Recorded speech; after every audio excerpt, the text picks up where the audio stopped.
CM Revanth Reddy Warangal tour కోసం అన్ని ఏర్పాట్లు చేశామని సీఎం ఉదయం హైదరాబాద్ నుంచి హెలికాప్టర్లో వరంగల్ టెక్స్టైల్ పార్కు 12 గంటలకు చేరుకుంటారు.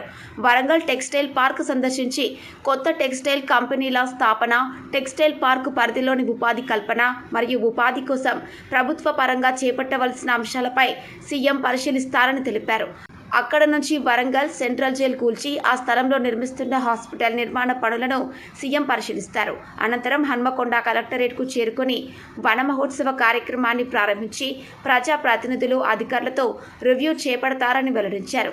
హన్మకొండ కలెక్టరేట్లో 15 అంశాలపై సీఎం రేవంత్ రెడ్డి పలు అభివృద్ధి పనులపై సుదీర్ఘ అధికారులతో రివ్యూ చేపడతారు. అనంతరం శ్రీ భద్రకాళి గుడి, మాడవీధుల నిర్మాణం, వరంగల్ నూతన master plan, Kaloji Kalakshetram, underground drainage, smart city పనులు, రింగ్ రోడ్, మామనూరు ఎయిర్పోర్ట్ పునరుద్ధరణ అంశాలపై రివ్యూ మీటింగ్ ఉంటుందని తెలిపారు.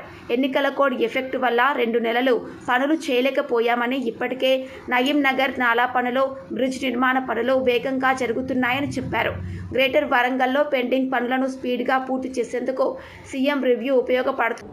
ముందే ప్రిలిమినరీ మీటింగ్ ఒకటి కండక్ట్ చేసి అధికారుల ద్వారా ఫీడ్బ్యాక్ తీసుకొని రేపు వారి ముందు ఈ జిల్లాకు సంబంధించిన అంటే కుడా లిమిట్స్కి సంబంధించిన సమస్యలను మరి అక్కడి నుంచి మాకు సీఎంఓ నుంచి కొన్ని ఎజెండా ఐటమ్స్ రావడం జరిగింది. వాటి మీద పవర్ పాయింట్ ప్రజెంటేషన్స్ తయారు చేస్తూ మరి వాటికి ఉన్నటువంటి సమస్యలు ఏంటి, వాటికి కావాల్సినటువంటి ఫండ్స్ ఏంటి, ప్రభుత్వం నుంచి మాకు అందవలసిన సహాయం ఏంటి, ఇవన్నీ కూడా వివరంగా మేము ఈరోజు డిస్కస్ చేసుకోవడం జరిగింది. రేపు ముఖ్యమంత్రి గారు వచ్చిన తర్వాత ఈరోజు వారు ఇచ్చిన ఎజెండాలోని ఐటమ్స్ని ప్రతి ఒక్కటి కూడా వివరంగా ముఖ్యమంత్రి గారు నోటీస్కి తీసుకుపోవడం జరుగుతుంది. ముందుగా ముఖ్యమంత్రి గారు 1 వరకు 12కి అక్కడ స్టార్ట్ అవుతారు. హైదరాబాద్ నుంచి 1 వరకు టెక్స్టైల్ పార్క్లో ల్యాండ్ అవుతారు. టెక్స్టైల్ పార్కులో అక్కడ ఉన్నటువంటి పనులను పరిశీలించి మరి దాని గురించి పూర్తిగా అక్కడ అవగాహన పరుచుకున్న తర్వాత అక్కడ కొంత ఫోటో ఎగ్జిబిషన్ కానీ ప్లాంటేషన్ అనేది 2 కార్యక్రమాలు పెట్టాము. ఆ తర్వాత బై రోడ్ వారు వస్తూ మరి మన సూపర్ స్పెషాలిటీ హాస్పిటల్ దగ్గర ఆగి ఆ హాస్పిటల్లో జరుగుతున్న పనులు కానీ ఎందుకు మరి ఆలస్యం అవుతా ఉంది, ఎంత త్వరగా దాన్ని ఓపెనింగ్ చేసి మరి ప్రజలకు అంకితం చేయాలనే విషయం మీద కన్సర్న్ ఏజెన్సీ వాళ్ళతోటి మాట్లాడి తెలుసుకొని మరి ఆ తర్వాత డైరెక్ట్గా ఇక్కడ కలెక్టర్ ఆఫీస్కి వచ్చి ఇక్కడ రివ్యూ ఏర్పాటు చేసి ఈ ఎజెండా ఐటమ్స్ మీద వారు రివ్యూ చేసినాక వారు నిర్ణయాలు తీసుకొని, ముఖ్యంగా గతంలో ఎలక్షన్ సమయంలో వచ్చినప్పుడు ముఖ్యమంత్రి గారు ఒకటే చెప్పారు, హైదరాబాద్ తర్వాత అతిపెద్ద నగరము వరంగల్, 2వ రాజధానిగా దీన్ని అభివృద్ధి చేయాలనే లక్ష్యంతో మేము ముందుకెళ్తా ఉన్నాము. దీనికి inner ring road, outer ring road, అదేవిధంగా అండర్ గ్రౌండ్ డ్రైనేజ్, ఒక స్మార్ట్ సిటీగా డెవలప్ చేయాలి, ఇండస్ట్రియల్ కారిడార్గా డెవలప్ చేయాలి అని మరి అదేవిధంగా మహిళలకు కూడా ఉపాధి కల్పించే విధంగా ఇక్కడ మేము చర్యలు తీసుకుంటాము. ఈ విధంగా అన్ని రకాల వరంగల్ని అభివృద్ధి పథంలో ముందుకు నడిపిస్తామనేటువంటి మాట మాట్లాడారు.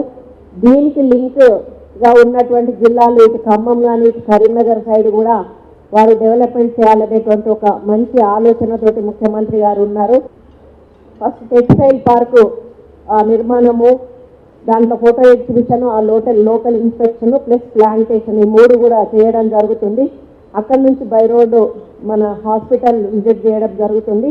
ఆ తర్వాత కలెక్టర్ ఆఫీస్ ఇక్కడ మీటింగ్ పెట్టినప్పుడు కొన్ని ఎజెండా అంశాలను తీసుకోవడం జరుగుతుంది. అందులో మొదలు వరంగల్ మాస్టర్ ప్లాన్ గురించి మొదటి అంశంగా మరి చెప్పుకున్నాము.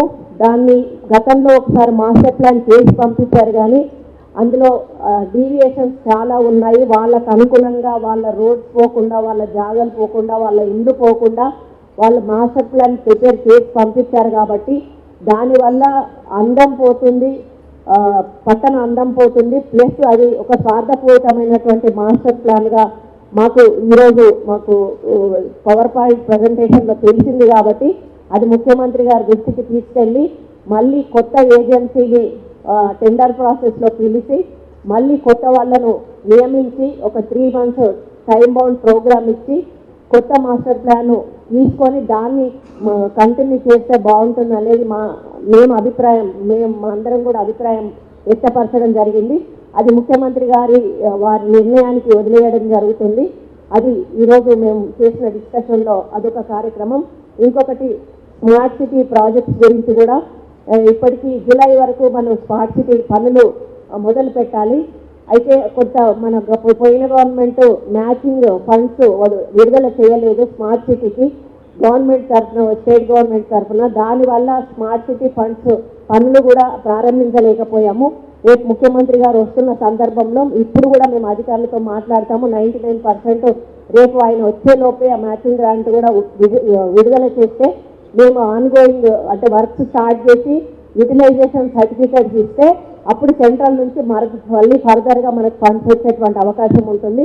కాబట్టి రేపు సీఎం గారు వచ్చే వరకు విడుదల కాకపోయినా సీఎం గారు వెళ్ళిన వెంటనే ఈ స్మార్ట్ సిటీ ఫండ్స్ కూడా విడుదల చేసే కార్యక్రమాన్ని కూడా మరి తీసుకోమని వాటిని కోరడం జరుగుతుంది. అదేవిధంగా అండర్ గ్రౌండ్ డ్రైనేజీ సిస్టమ్ కూడా ఆల్రెడీ ప్లాన్ చేసిందే ఉంది. మళ్ళీ వాళ్ళను నేనేమంటే అది సీఎం గారు నోటీసులో పెట్టి మళ్ళీ ఒకసారి సర్వే చేపిస్తామని చెప్పి కోరుతాము. ఎందుకంటే ఒక డ్రైనేజీ సిస్టమ్ కట్టిన తర్వాత అది స్లోప్స్ అంటూ సరిగా పెట్టకుండా ఇష్టానుసారంగా పెట్టినప్పుడు కట్టిన డ్రైనేజీకి విలువ లేకుండా పోతుంది. దానివల్ల ఇంకా ఇబ్బందులు ఎక్కువయ్యేటువంటి అవకాశం ఉంటుంది. కాబట్టి అది ఒకటి మేము అధికారులను సూచించాము. రేపు సీఎం గారి నోటీస్లో కూడా అది పెట్టడం జరుగుతుంది. దాంతో పాటుగా మేము అండర్ గ్రౌండ్ కేబుల్ ఒకటి కూడా దాంతో పాటే వేస్తే, ఎందుకంటే మళ్ళీ తవ్వడము పెట్టడము ప్రజలను ఇబ్బంది పెట్టడం ఉండకుండా ఈ కేబుల్ అండర్ గ్రౌండ్ చేయడము, అదేవిధంగా వాటర్ కూడా అండర్ గ్రౌండ్ నుంచి మనము ప్యాసేజ్ పెట్టేసి వాటర్ దానికోసం కూడా ప్లాన్ చేయాలని చెప్పి మేము ఈ మీటింగ్లో అనుకున్నాము. మా గవర్నమెంట్ నుంచి మాత్రం అండర్ గ్రౌండ్ దాని డ్రైనేజ్ గురించి వచ్చింది. దానికి వీటిని మేము యాడ్ చేయడం జరిగింది. అది కూడా రేపు ముఖ్యమంత్రి గారు నోటీస్కి వెళ్ళి అది కూడా వారి నిర్ణయం తీసుకునే విధంగా మేము వారిని కోరడం జరుగుతుంది. అదేవిధంగా ఔటర్ రింగ్ రోడ్లో ఏమైనా సమస్యలు ఉన్నా కూడా అవి ఏమైనా కొద్ది గొప్ప అది కూడా వారు నోటీస్ తీసుకెళ్తాం. ముఖ్యంగా ఇన్నర్ రింగ్ రోడ్ అనేది ఒక 8 కిలోమీటర్స్ వరకు మాత్రమే ఇప్పటి వరకు ఫస్ట్ ఫేజ్లో పని చేస్తూ ఉన్నారు. అందులో కూడా ఇంకా మధ్యలో కొన్ని ల్యాండ్ అక్విజిషన్ ప్రాబ్లమ్స్ ఉన్నాయి. పూర్తిగా అక్వైర్ చేయలేదు. మళ్ళీ అందులో ఏంటంటే డబ్బులు ఇచ్చే విషయంలో కూడా కాంపెన్సేషన్ ఇచ్చే విషయంలో కూడా కొంత భేదాభిప్రాయాలు చూపించడం జరిగిందని మా నోటీస్కి వచ్చాయి. అవన్నీ కూడా పరిశీలించి ఎవరికి కూడా అన్యాయం జరగకుండా అందరికీ కూడా సమంగా వాల్యుయేషన్ కట్టి వాళ్ళకు కాంపెన్సేషన్స్ ఇచ్చి ఇంకా ఏదైనా అక్వైర్ చేయాల్సి ఉంటే కూడా చేసి 8 కిలోమీటర్స్ రోడ్డును కూడా త్వరలోనే పూర్తి చేసి మిగతా బిట్ ఏదైతే ఉందో ఆ బిట్లో కూడా 2 రకాల డిజైన్స్ ఇచ్చారనేది మా నోటీస్కి వచ్చింది. అదేంటంటే కొంతమంది గత ప్రభుత్వంలో ఉన్నటువంటి నాయకుల స్థలాలు కానీ ఇళ్లకు కానీ ఇబ్బంది అయ్యే విధంగా ఉన్నాయని చెప్పి వాళ్ళు మళ్ళీ డిజైన్ను మార్చి ఇంకో విధంగా చేశారు అని మా నోటీస్లో ఉంది. కాబట్టి అది మళ్ళీ ఒకసారి సర్వే జరిపించి దాన్ని పర్ఫెక్ట్ డిజైనింగ్ చేసిన తర్వాత మళ్ళీ సెకండ్ ఫేజ్ నోటిఫికేషన్ ఇచ్చి మళ్ళీ ల్యాండ్ అక్వైర్ చేసి ఆ second phase inner ring road కార్యక్రమాన్ని కూడా మేము ఒక ఏజెన్సీకి అప్పచెప్పి పూర్తి చేయించడం జరుగుతుందని కూడా తెలియజేస్తా ఉన్నాను. సూపర్ స్పెషాలిటీ హాస్పిటల్ గురించి మీకు ఆల్రెడీ చెప్పడం జరిగింది. అది కూడా మళ్ళీ ఇంకోటి ఏం అనుకున్నామంటే ఒకవేళ అది పూర్తయి అందులోకి కానీ